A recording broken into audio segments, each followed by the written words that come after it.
conocer su propio pasado, conocer aquellos pueblos que significaron hitos de relevancia para la historia de la humanidad.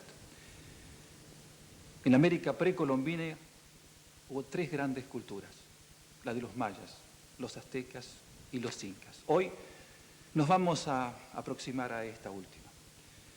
En los Andes peruanos, el hombre se instaló hace 11.000 años.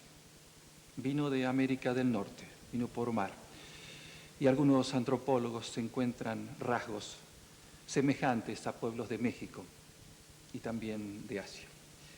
Tres pueblos constituyeron el imperio incaico, de los quechuas, los yungas y los aymaraes o collas.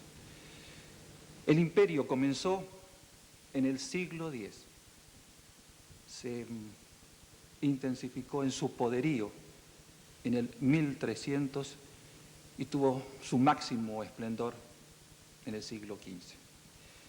En el noroeste del Perú, próximo a la costa, se encuentra la ciudad de Chan Chan, la capital de los Chimú, un pueblo que luego fue absorbido por los incas. En esta ciudad, que fue abandonada por sus creadores, es que inician su investigación un grupo de científicos de diferentes disciplinas. Entran en ella para penetrar en el tiempo, para conocer a los amos del laberinto, como se titula el documental que ya presentamos y que nos narra otra aventura del hombre.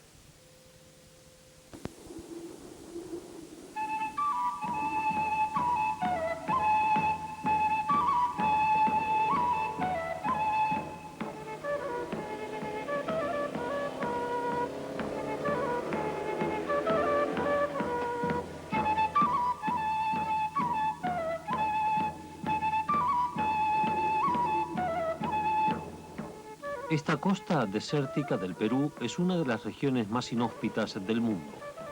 Allí, sin embargo, surgió una de las grandes civilizaciones del mundo.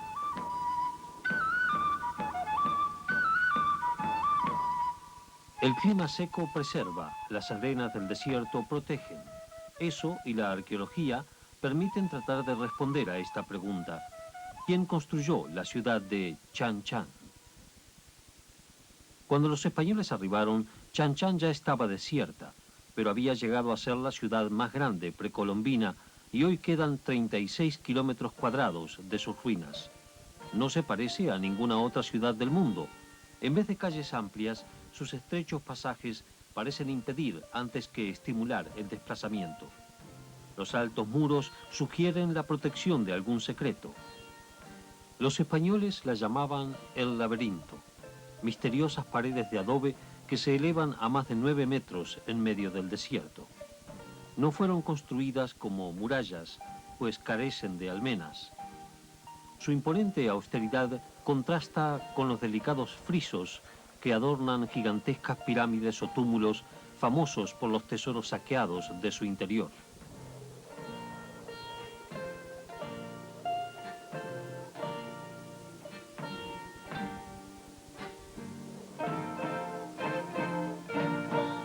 Chan Chan no cuenta con historia escrita. En Sudamérica no se conocía la escritura, pero fue la capital de los reyes Chimú. Según dice una leyenda, los primeros monarcas llegaron misteriosamente cruzando el mar en una balsa. ¿Quiénes fueron los amos del laberinto? ¿De dónde vinieron?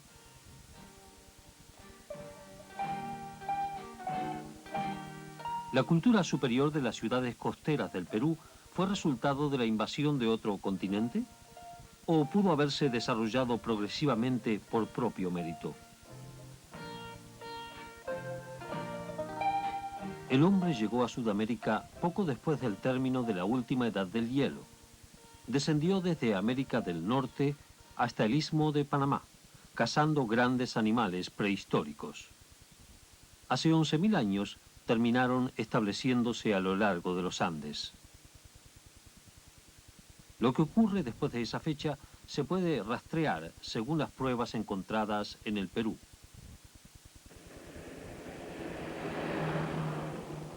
A unos 100 kilómetros de la costa, los Andes forman una vasta meseta. Las elevaciones son de piedra caliza, y en sus cuevas el arqueólogo puede encontrar algunas claves primigenias del desarrollo de la civilización sudamericana. 285. Para determinar su contexto en los restos fuera de la cueva, se diagrama tridimensionalmente la posición de cada objeto encontrado. 191. 179.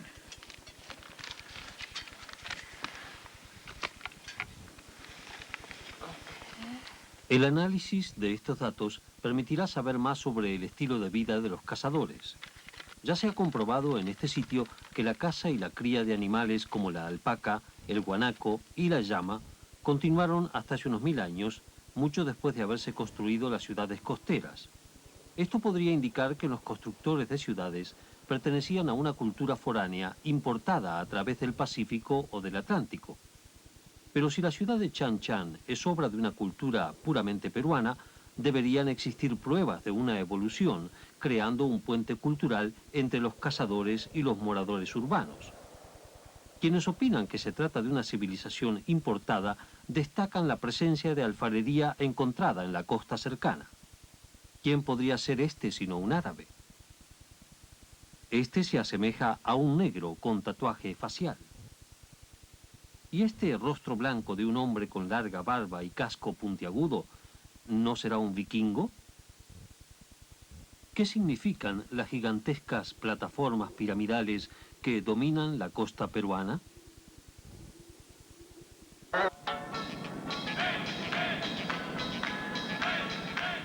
El largo camino comienza en la carretera panamericana, a través de un desierto envuelto a menudo en niebla, pero donde solo ha llovido una vez desde 1925. Bob Feldman tiene cita con un montón de basura en medio de esta árida geografía. El mencionado basural costero en un lugar llamado Áspero comenzó a formarse hace más de 4500 años.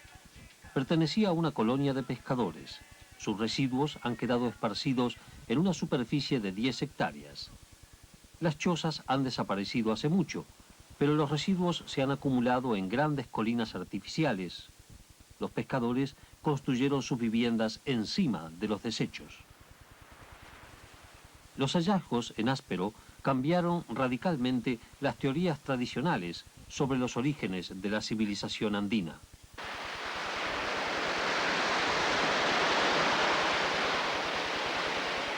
En contraste con el desierto estéril, el Océano Pacífico proporciona al Perú la pesca más notable del mundo.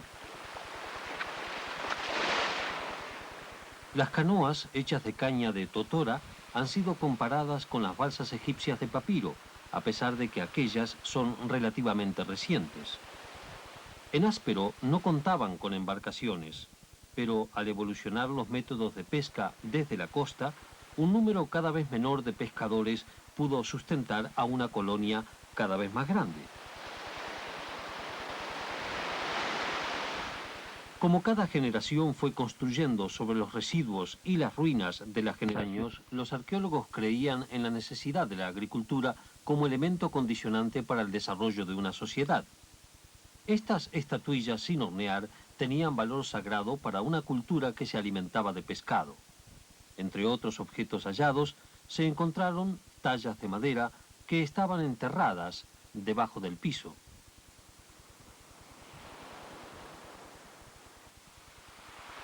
Este abalorio de conchilla todavía conserva su hilo original de algodón. Es obvio que no estamos frente a simples pescadores. Esta gente era técnicamente capaz de trabajar la piedra, el hueso, la madera.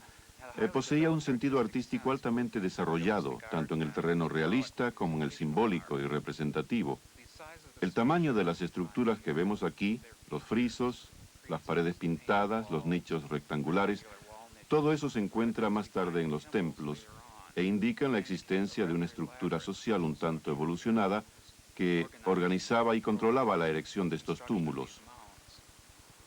Otra prueba del creciente poder de las culturas costeras se encuentra en las estructuras mucho más grandes todavía de El Paraíso, construidas unos 2 siglos más tarde que Áspero, es decir, hace unos 3.800 años. El Paraíso se levanta cerca de la costa sobre la planicie que inundan las aguas de un río al desbordarse. Quien quiera haya sido, fue capaz de movilizar a la población local para extraer 100.000 toneladas de piedra y construir edificios que glorificaran sus ideas. La casta dominante había establecido su poder basado en la riqueza de una economía pesquera. De manera que, cuando la agricultura llegó posteriormente a las orillas de los ríos, lo hizo bajo el control de aquella casta. La dominación de la agricultura y más tarde de los métodos de irrigación habría de tener un gran impacto en la evolución de la civilización. Excavaciones hechas en Garagay, cerca del aeropuerto de Lima, permitieron descubrir pruebas sobre el tipo de control ejercido por la casta dominante. Los gigantescos túmulos artificiales, llamados huacas, son característicos del lugar, pese a la presencia moderna de una red eléctrica. El doctor Roger Rabines hizo un descubrimiento importante en lo alto del túmulo central. Frente a una línea de fosos circulares encontró un muro moldeado y pintado con un friso de barro, en el que se ven terribles efigies religiosas, según parece, de unos 3.000 años de antigüedad. Esa huaca cumplía, pues, fines religiosos. Bajo la mirada ominosa del dios, la gente depositaba sus ofrendas de comida en los fosos circulares. La casta dominante tenía a los dioses como aliados y empleaba la religión para someter al pueblo. En los fosos también se encontraron estatuillas de yeso.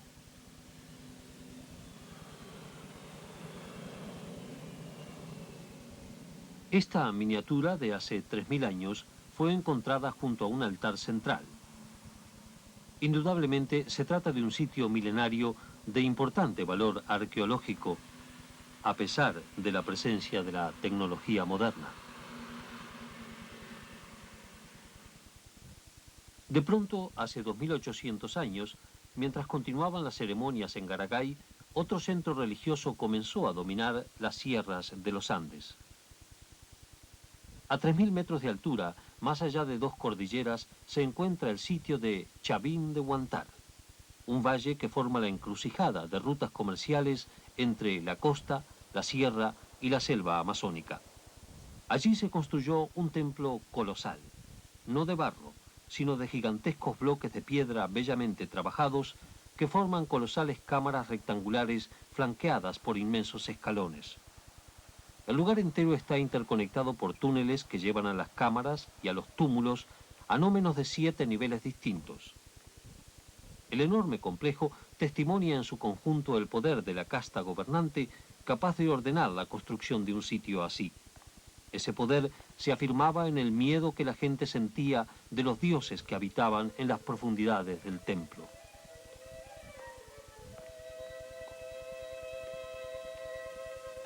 En el sector más antiguo hay una losa de granito empotrada al piso y al cielo raso. Tiene la forma de una daga con la imagen grotesca de un dios feroz con garras, colmillos y formas de serpiente. En otros monolitos sagrados de Chavín, las imágenes abarcan un período de 5 siglos y muchas de ellas forman mezclas estilizadas de animales sagrados de las montañas y la selva. El águila o el cóndor, el jaguar, el cocodrilo, la víbora. Abundan los colmillos y las miradas ominosas. Se representa a los humanos siendo devorados supuestamente como víctimas de un sacrificio ritual. Estas imágenes maravillosas de piedra manifiestan ciertamente una nueva habilidad artística y un grado de perfección cultural que debe haberse importado de alguna parte, tal vez de México o de la jungla.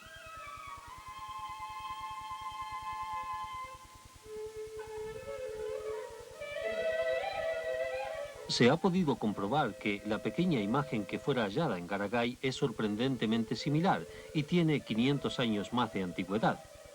La estatuilla más vieja de Chavín el llamado lanzón, tiene nariz, boca y colmillos semejantes a los hallados en Garagay.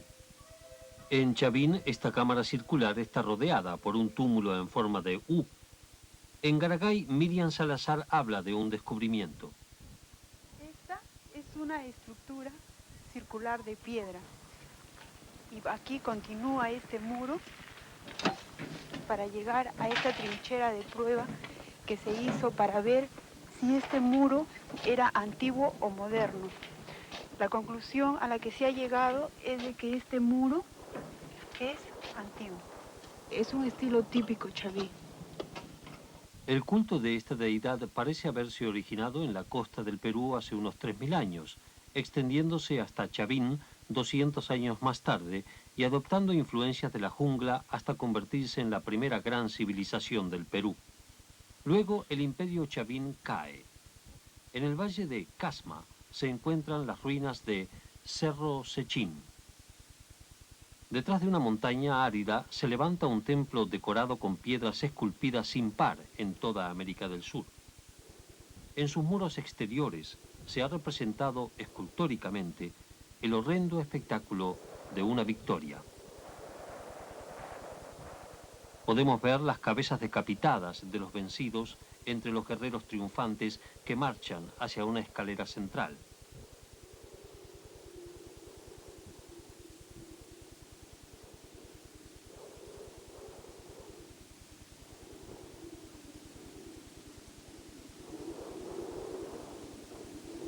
Detrás de la escalera hay un templo más antiguo adornado con este pez en el estilo de la cultura chavín.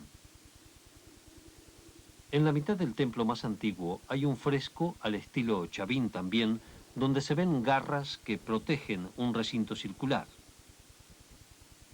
El templo fue rellenado deliberadamente rodeándosele con el friso de piedra esculpida.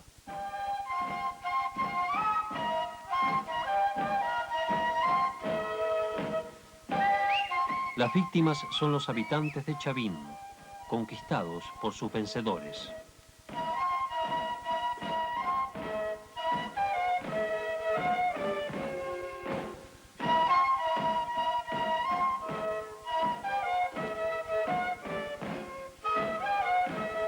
Aquí vemos un montón de ojos arrancados de las órbitas.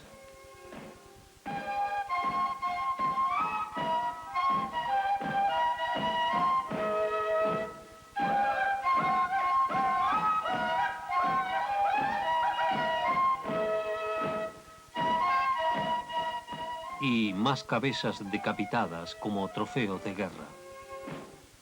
Aunque el poder de la jerarquía religiosa de Chavín pudiera haber llegado a su fin en un valle costero, es posible que haya continuado en otros lugares. De alguna manera surgió una pauta que iba a servir de base al desarrollo costero. La agricultura, la religión y el poder quedaron bajo el firme control de una poderosa minoría. ¿Iba esa minoría a comandar el desarrollo de otra civilización autóctona que desembocara en la cultura de Chan Chan? La llamada Huaca de la Luna. Frente a ella, al otro extremo de una vasta planicie donde una vez se alzó una ciudad, se encuentra la que los españoles denominaron Huaca del Sol. Mide 274 metros de largo y su altura equivale a un edificio de 15 pisos. Tiene 2000 años de antigüedad, pero nadie sabe cuál era su función. Una leyenda dice que fue construida en 3 días por un ejército de 200.000 hombres. En 1602 los españoles crearon una compañía minera y desviaron las aguas del río Moche hasta el costado mismo de la Huaca. Con esta estratagema pudieron apoderarse de más de la mitad de la plataforma y de un vasto tesoro por valor de 800.000 ducados de oro. A principios de este siglo, el arqueólogo Max Juhl encontró en una tumba al pie de la Huaca de la Luna otro tesoro que incluía la máscara funeraria de un rey. Si el pueblo chavín fue conquistado, ¿quién era el rey? ¿Quién construyó las huacas? ¿Y para qué eran? Ambas plataformas representan verdaderas proezas de construcción. La Huaca del Sol contiene 143 millones de ladrillos de adobe hechos en molde con la capa superior del suelo y paja tal como se fabrican actualmente a 1 kilómetro de distancia. Pero ¿quién ordenó su construcción? ¿Habrá sido un ejército extranjero invasor o una revolución cultural importada? De ser así, ambas huacas se habrían construido al mismo tiempo. Se ha podido comprobar, sin embargo, que la Huaca del Sol fue construida en 8 etapas a lo largo de 100 años. Estoy parado en lo que fue un antiguo túmulo, una de las primeras etapas de construcción. Sobre este nivel había columnas verticales que caracterizan a una construcción posterior. Los ladrillos de adobe en las distintas columnas exhiben marcas distintas. Una raya o un punto, incluso una combinación de ambos signos, como en este caso. Hubo 4 o 5 generaciones de nobles poderosos que ordenaron la construcción de la Huaca del Sol. En consecuencia, no hubo una revolución cultural repentina. Los habitantes del Valle del Moche son famosos por la alfarería hallada en sus tumbas, vasijas con curiosos tipos de estribo, con pinturas o moldes que ilustran gráficamente sus vidas. Prueba de una firme evolución cultural. Actualmente se hacen réplicas por los mismos métodos empleando moldes.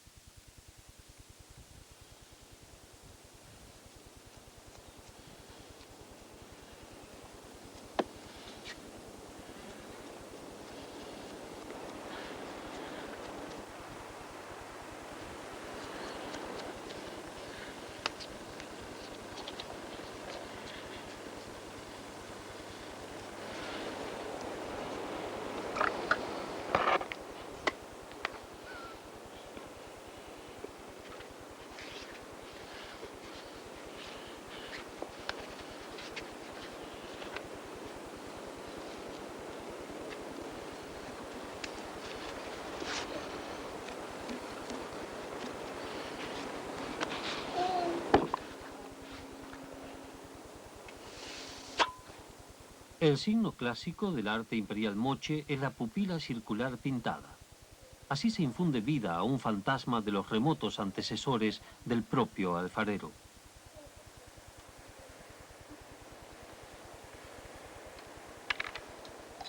La alfarería genuina logra un asombroso realismo.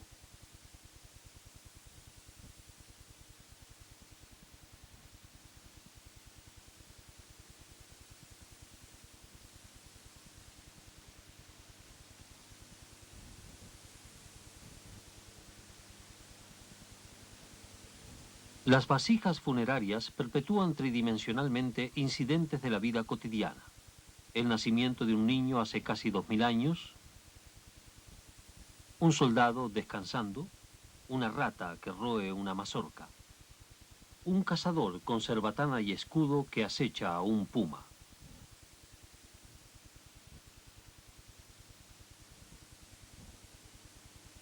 $500 años antes, los alfareros de Chavín habían diseñado el pico tipo estribo, pero el estilo de sus vasijas era totalmente distinto. Incluso el horneado era diferente. Este estilo se modificó de pronto. La alfarería, vista fuera de todo contexto, parece indicar que hubo una invasión o que la gente fue suplantada por otra. La cultura superior del Valle del Moche no tiene por qué justificarse por influencia foránea. La civilización autóctona evolucionó con una continuidad propia. Ahora su expansión dependía del uso de la irrigación para incrementar la producción agrícola, técnica esta perfeccionada en el Perú a través de los siglos. La tierra y las cosechas pertenecían totalmente a los amos del valle.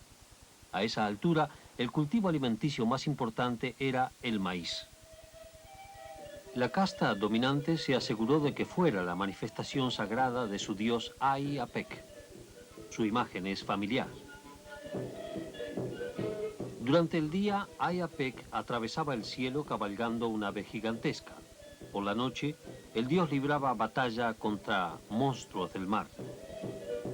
Sus ayudantes en la lucha eran cormoranes sagrados que le sostenían para elevarse otra vez al día siguiente en las montañas al este. Pero para asegurarse que Ay-Apec venciera su nocturna batalla, los sacerdotes exigían un sacrificio. Aquí vemos a una mujer cautiva que es atada a la proa de una embarcación de caña con la forma de un monstruoso tiburón.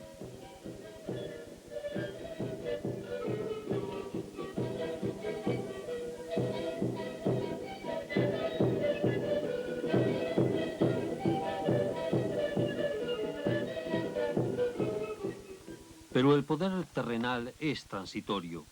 Las ciudades del Valle del Moche sucumbieron más o menos en la misma fecha que el Imperio Romano. No hay documentación escrita ni existen leyendas sobre la derrota, tan solo ruinas donde abundan los fragmentos de vasijas de cocina. Es como tratar de rastrear la historia del Imperio Romano sin los testimonios latinos. Pero quizás la cultura moche contó con una forma de escritura: los frijoles. Uno de los más grandes coleccionistas de alfarería moche, Rafael Larco Hoyle, tuvo la teoría de que se usaban frijoles o frijoles para transmitir mensajes que podían ser leídos por intérpretes especiales. Según él, esta vasija representa a una persona sosteniendo un instrumento para marcarlos, con los que se podría haber contabilizado el resultado de las cosechas o el avance de las batallas.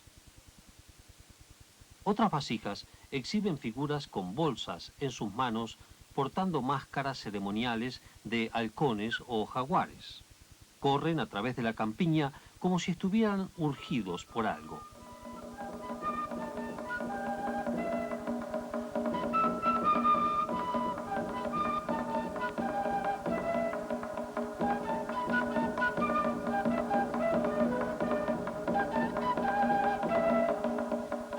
Otros arqueólogos han opinado que se trata de simples carreras rituales. Pero si fuera así, ¿por qué dibujar un frijol junto con la cara de un guerrero? Rafael Larco Hoyle sostuvo que algunos frijoles debían representar a guerreros. Bolsas como estas se han encontrado en tumbas, pero el código de los frijoles jamás ha sido. Alrededor del año 600, el centro del poder pasó del Valle del Moche a una gran ciudad nueva llamada Pampa Grande, 4 valles más al norte. Está dominada por una huaca inmensa. La ciudad era prácticamente desconocida hasta hace pocos años, pero pronto se halló una pista para determinar la finalidad de la huaca.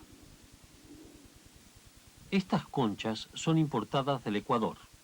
Por las crónicas españolas sabemos que ese era el símbolo del rey. Esas conchas fueron halladas a cada lado de un camino que conducía a la huaca.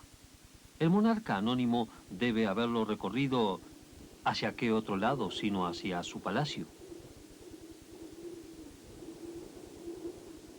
Durante miles de años, las amplias cordilleras de montañas recalcitradas por el sol que separan a los ríos que descienden a la costa habían permitido que cada valle desarrollara una existencia tribal de total independencia. Pero comenzaron a caer frente a los ejércitos imperiales.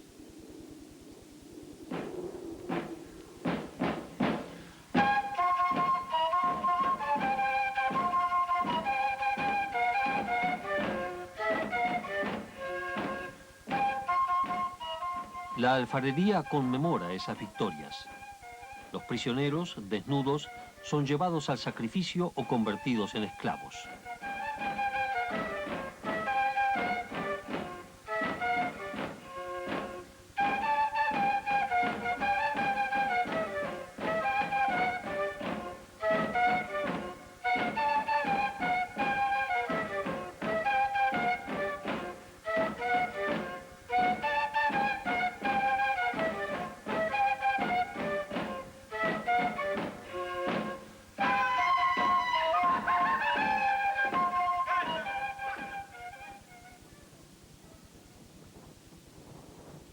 Poco a poco, las tribus enemigas fueron quedando cobijadas bajo un gran monarca cuyo poder dependía del control del agua más que de otra cosa.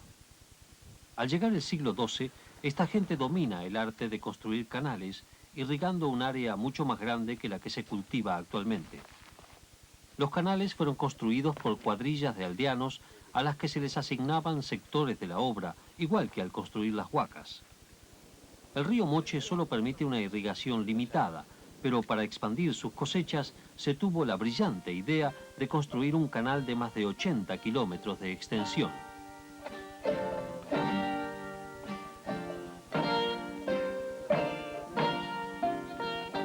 El canal cuenta con acueductos de más de 15 metros de altura.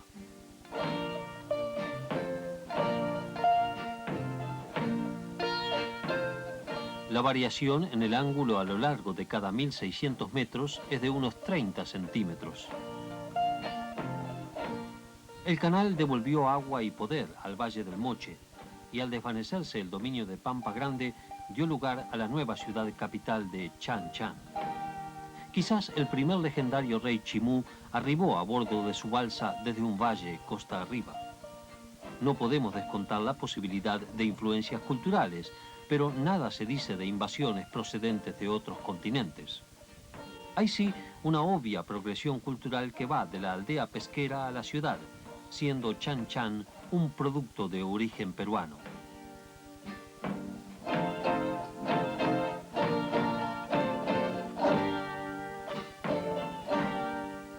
¿Qué se ha podido hacer para descifrar los mensajes que encierran las paredes de Chan Chan?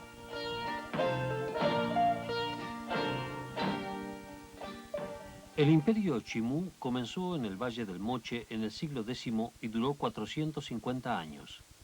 En su mejor época abarcaba 965 kilómetros a lo largo de la costa y solo podía competir con el imperio incaico en la sierra. En Chan Chan, la arquitectura monumental comenzó en el siglo XII. En alguna parte de su enigmático laberinto de ruinas deben estar los secretos de sus reyes. Bajo los pisos de algunos de estos edificios llamados audiencias, se encontraron los esqueletos de doncellas sacrificadas.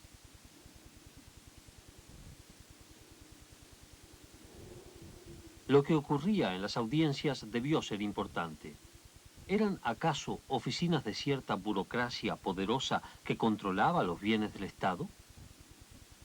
Cuando Kent Day estaba trabajando en Pampa Grande, uno de sus ayudantes descubrió un recinto de depósito que no estaba vacío. Había sido destruido por un incendio. Las paredes de arcilla se hornearon con la temperatura. En las cenizas del piso se encontraron los restos de lo que contenía el recinto. Granos de maíz carbonizados.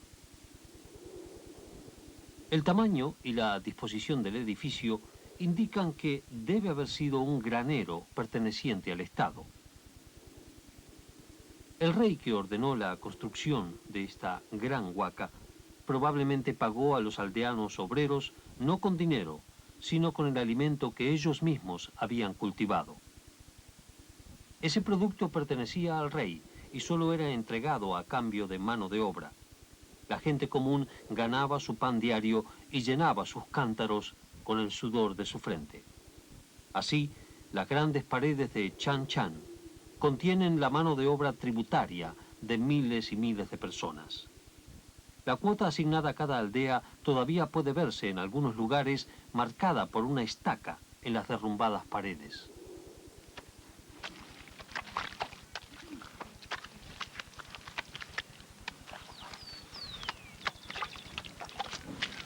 El gobierno de los reyes de Moche y Chimú era tiránico. Si uno dejaba de cumplir con la cuota asignada de Chan Chan, se construyeron como símbolos del poder de los burócratas para protegerlos y proteger su riqueza almacenada de la venganza del pueblo. ¿Y qué decir de los 9 recintos?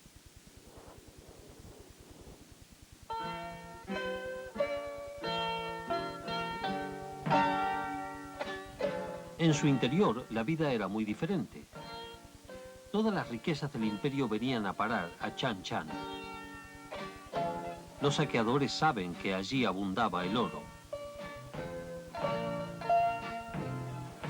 Esta era la litera en la que el rey era transportado por sus súbditos. Solamente de una huaca, los españoles saquearon 1 millón de pesos en oro, y al rey de España le correspondió la mitad. En todas las ruinas hay rastros de saqueo pese a lo cual es posible saber el diseño básico de la construcción. Cada recinto está dividido en 3 secciones. En la primera, un gran patio rodeado de estrechos pasillos, muchas audiencias y depósitos. En la segunda, un patio más pequeño, más depósitos y un pozo inmenso. En la tercera, un gran montículo cuadrado y ruinas de habitaciones. Se comprobó que los montículos cuadrados estaban llenos de celdas como agujeros. ¿Eran prisiones? ¿Graneros? ¿O tumbas? ¿Acaso estaba en ellos el secreto de toda la construcción? Probablemente esta era una cámara mortuoria. Seguramente contenía gran cantidad de artículos de lujo, incluso oro. A ello puede deberse el saqueo sistemático de dichas cámaras. Todas han sido violadas. Todas están vacías. Los saqueadores o huaqueros se han ensañado con las plataformas, sobre todo. Por consiguiente, se pensó que jamás iba a poder demostrarse el uso de las plataformas y las celdas. Sin embargo, Tom Posolsky halló una plataforma donde los huaqueros no habían destruido toda la evidencia.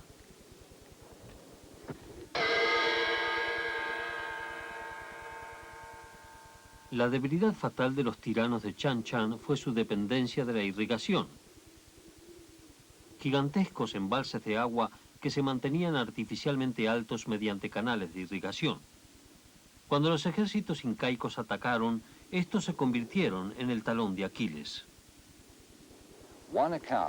Según una versión de la invasión incaica, un general inca cortó uno de los grandes canales que está valle arriba. Al interrumpir esa corriente de agua, naturalmente se habrá afectado en forma muy drástica la producción agrícola. El general bien podría haberse dado cuenta de que ese corte afectaría a la larga el nivel más bajo de las aguas. Es posible que los chimú también supieran esto, cosa que los hacía vulnerables a una táctica así. Sin embargo, cuando el último rey Chimú rindió su territorio, la mayor parte de Chan Chan probablemente ya era una ciudad vacía, un vasto mausoleo.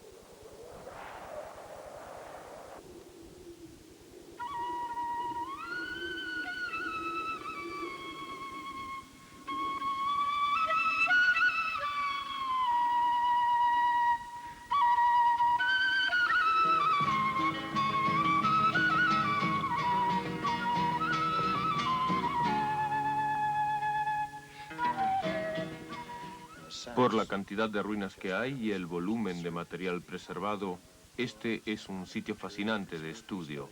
Hay mucho por descubrir todavía y simplemente apenas si hemos empezado a revelar los misterios.